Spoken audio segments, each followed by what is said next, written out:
Ada yang ada jatahnya nggak ketemu dia.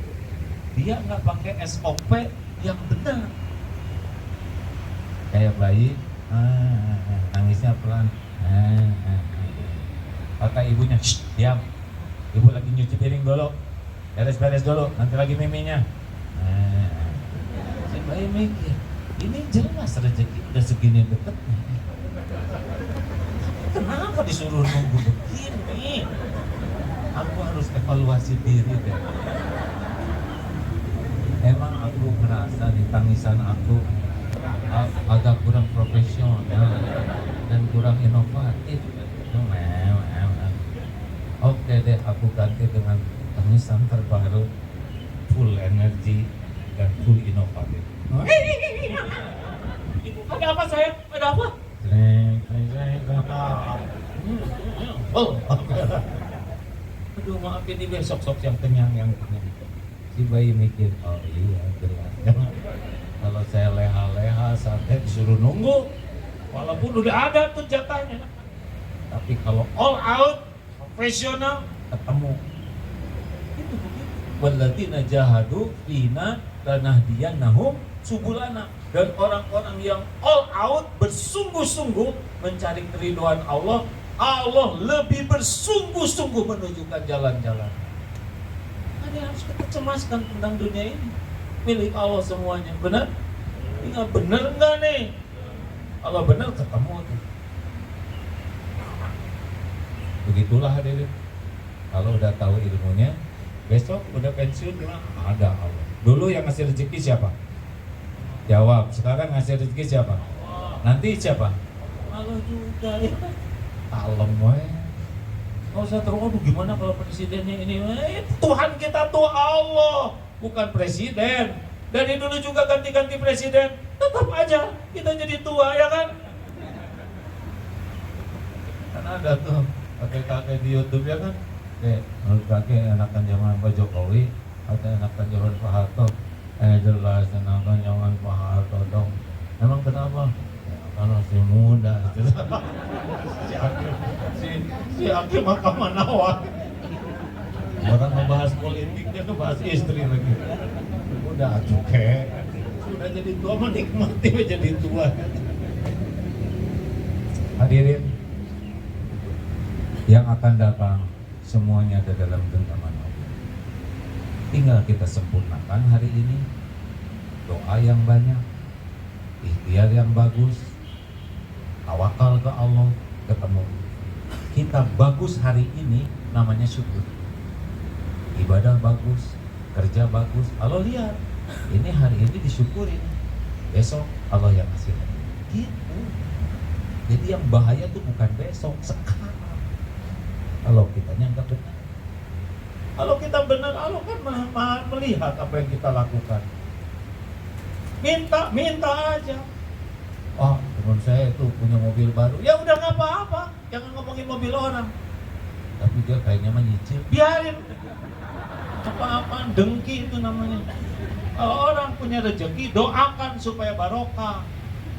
Kita pengen minta, ya Allah teman saya, engkau kasih mobil, saya minta. Tinggal ngomong, demi Allah kalau yang memberi. Kalau baik dikasih, kalau nggak baik nggak akan dikasih. Kenapa saya nggak dikasih? Belum sombongnya, belum riaknya, betul? Belum dicurigai KPK. Ribet. Nah, balik lagi nama-nama. Nggak jadi ya Allah. Kayak ada suami, pokoknya istri minta apa aja nggak pernah dibeli. Oh, beliin dong tas baru. Ibu suka tasnya baru, silakan ibu pilih seluasanya. Kalau udah ada yang cocok, beli. Nanti papa yang bayar. Papa kemana? Papa jangan lihat lagi. Iya, papa di musola. Tinggal doa. Ya Allah. Wah, yang menguasai langit dan bumi. Aduh, jangan beli tas lagi. Yang lama aja belum beres. Dan duitnya dari mana? Tolong ya Allah. Hanya Engkau yang menggenggam lahir batin. Gimana Bu? Yang cocok kan? Ada yang cocok? Makanya nggak usah berantem Pak. Nggak ada berantem. Tinggal doa. Niat membahagiakan istri. Ya Allah, kalau tas baru nanti dia jadi hisapnya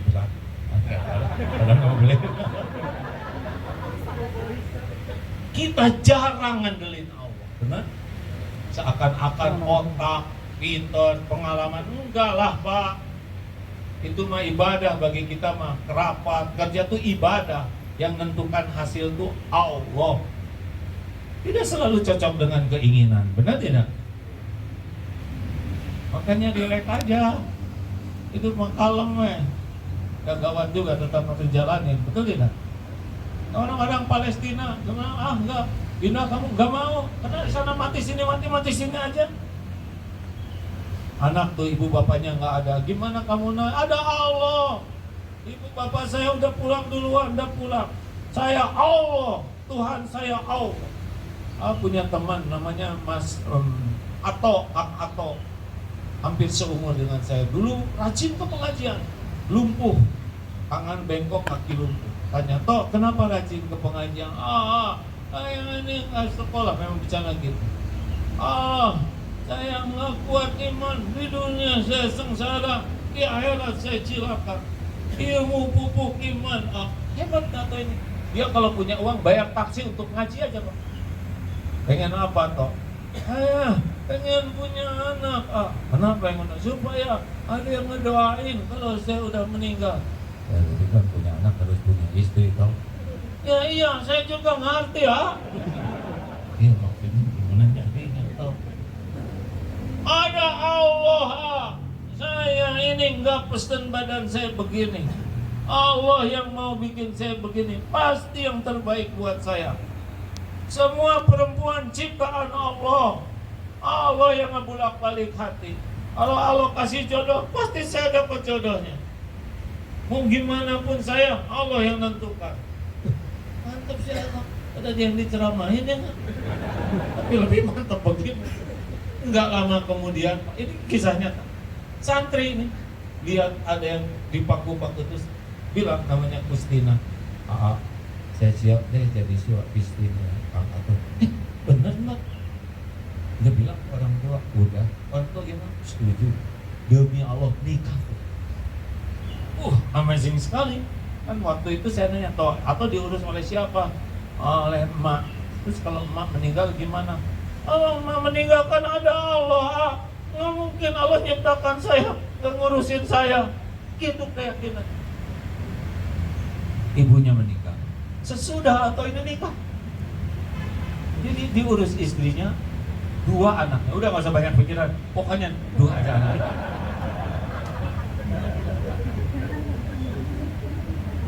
Beberapa waktu yang lalu atau ini meninggal.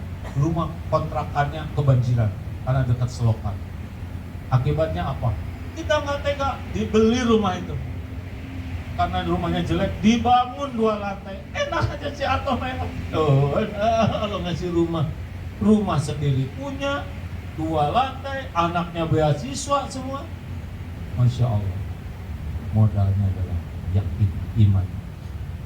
Dalilnya, ana inda dzanni abdi bi, aku sesuai prasangka hamba. Atau ini selalu berprasangka baik ke Allah dan itu yang terjadi. Dalilnya itu ya, aku sesuai prasangka hamba. Dalil Qur'annya wa may yatawakkal 'ala Allah fahuwa hasbuh. Barang siapa yang yakin kepada janji Allah dan bergantung ke Allah, baginya dicukupi. At-Tolak ayat 3. Jadi hidup mah nggak penting banyak Pak, yang penting tiap perlu. Salah, cukup Raden. Ada juga nggak cukup mas stres ya kan. Dulu 2 juta ada 2.000 ya. Ini sepertinya cerdas tapi rada salah terus. Tapi ini saya senang sekali Bu, judul pengajian ini bagus sekali. Seumur-umur saya ceramah ya, baru sekarang apa? Mas, pada nggak tahu lagi judulnya kan? Rahasia Mas mencari ilmu. Ini keren banget Pak, keren banget. Karena iman dan amal soleh itu pintunya cuma 1.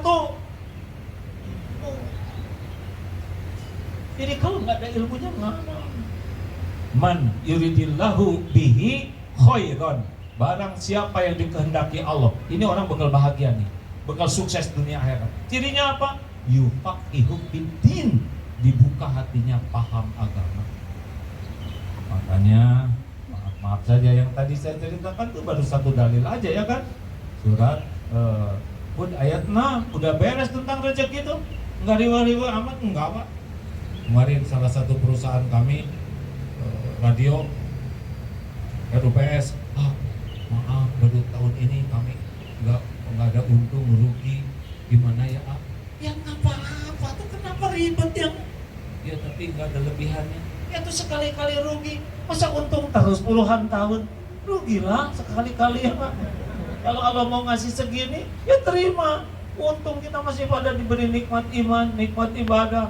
Justru dengan rugi ini kita bakal dapat ilmu baru, evaluasi diri, tanya kepada yang lebih ahli ya kan.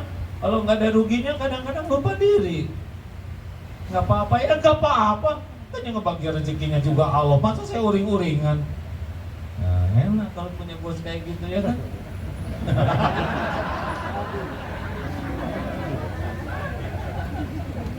Nah, yang lain untung ya kan.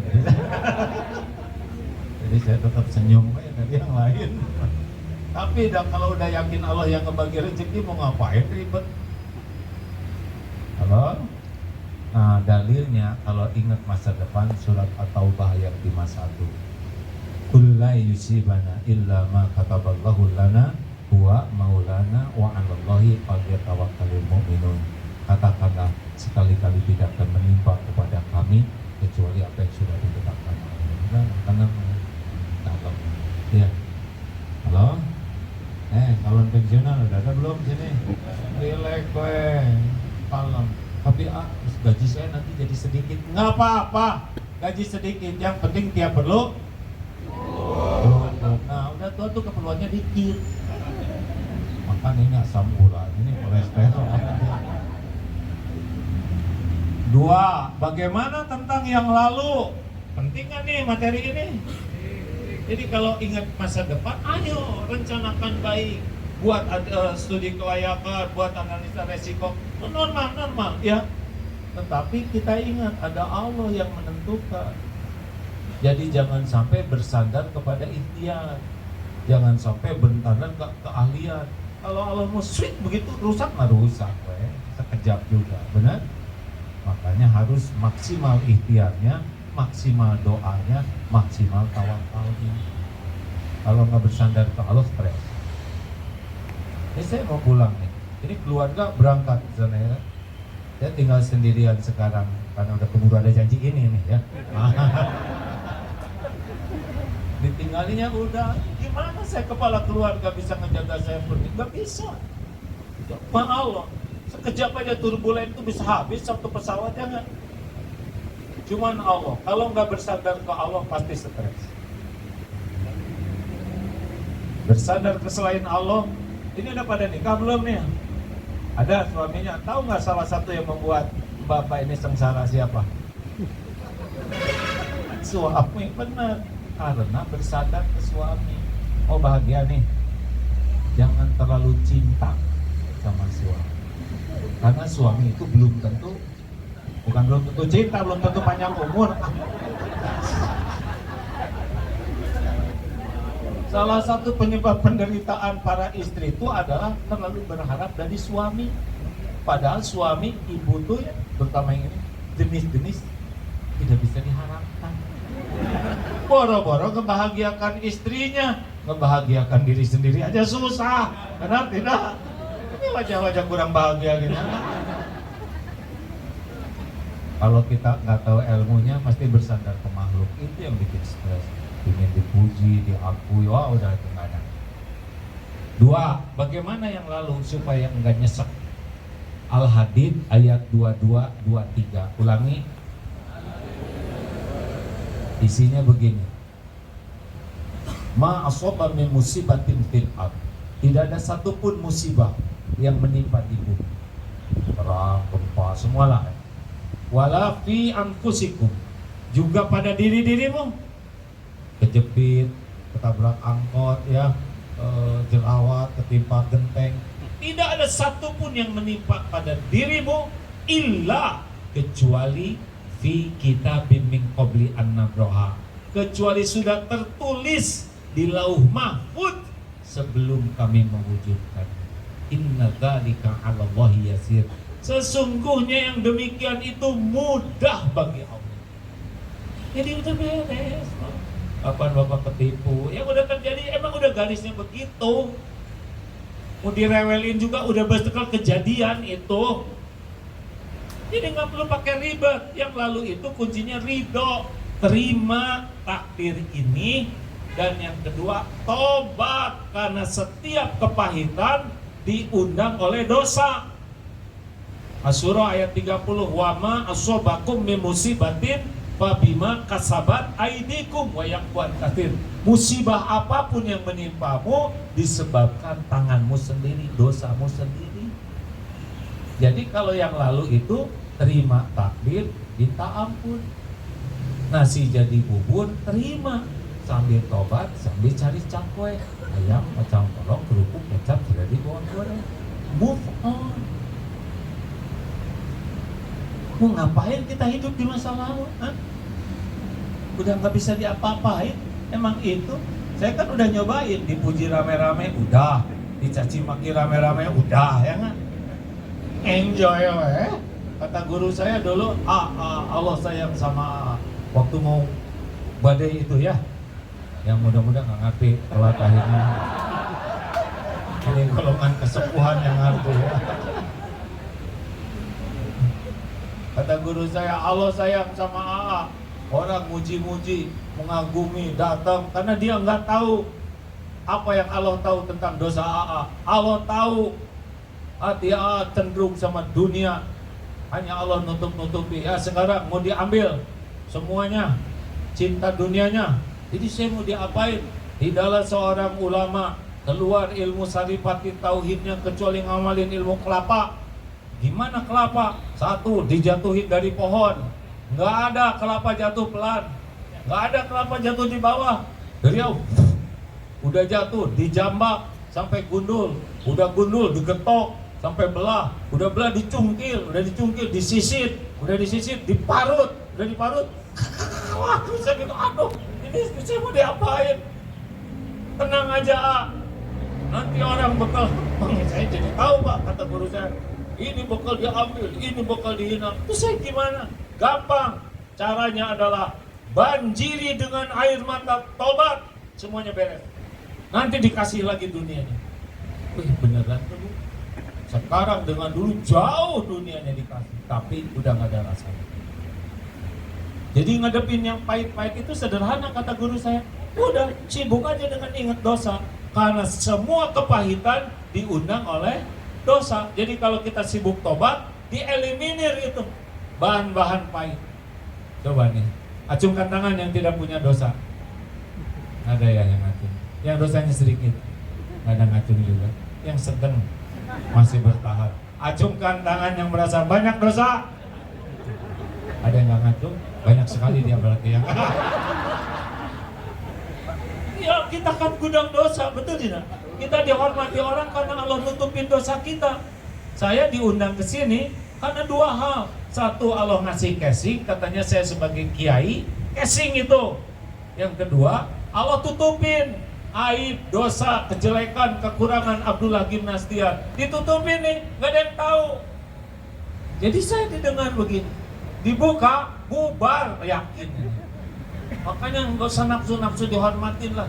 Orang menghormat karena nggak ngerti aja siapa kita, ya kan? Orang yang menikmati penghormatan dia ngebohongin dirinya sendiri. Aslinya mah nggak pantas, benar? Coba kenapa bapak dihormatin istrinya? Kenapa? Karena istri kan nggak tahu kelakuan bapak yang sebenarnya.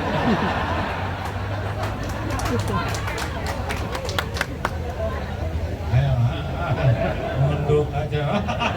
Untung duduk di depan sasaran saya.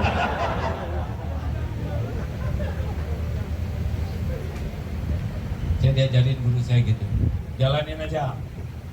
Berapa tahun saya bekal begini ya, terserah Allah lah. Yang penting amat tobat aja. Jadi kerjanya cuma minta ampun aja, Bang. Tahajud, minta ampun. Pagi siang astagfirullah. Yang menghina berhenti sendiri. Yang tadinya dipotret terus dirobek, kemudian sholat lagi. Ketahuan ada garisnya. Gitu. Allah yang membulak balik. Nggak usah ribet. Jadi menghadapi masa lalu itu kuncinya dua, ridho dan tobat. Nah kita menderita tuh menerima. Saya keterima. Ini kan ngaco ya. Kayak jalan genteng jatuh kena jidat. Saya tidak terima. Nggak terima gimana? Itu tanda terima udah jelas kayak gitu benyutnya. Aneh. Orang menderita tuh nggak nerima. Terima aja, ridho. Pamantro dia sakit, terima ya Allah, saya terima sakit ini. Semoga jadi penggugur dosa saya. Sambil berobat. Sakit gigi, ridho. Oh ya Allah, aduh Allah sakit. Besar mulut jarang zikir. Astagfirullah. Sambil pergi ke dokter gigi. Sesampainya di dokter gigi ada tulisan, maaf, dokter tidak praktek. Karena sama seperti saudara lagi sakit gigi, tahu? Gimana? Nggak boleh ngomong gini. Tahu gini saya nggak pergi. Gimana nggak pergi, udah nyampe. Tinggal balik lagi aja, rewel banget kan. Ya Allah, terima kasih. Belum rezekinya. Simpel Pak, hidup ini asal bisa ridho. Kebanyakan orang nggak nerima. Saya nggak terima. Gimana? Kalau udah takdir mah pasti harus diterima. Kalau kita nerima, hati jadi lapang. Solusi kelihatan, dapat pahala. Kalau nggak terima, solusinya tuh hati jadi sempit, jadi dosa. Mending terima, betul tidak? Enjoy aja hidup ini.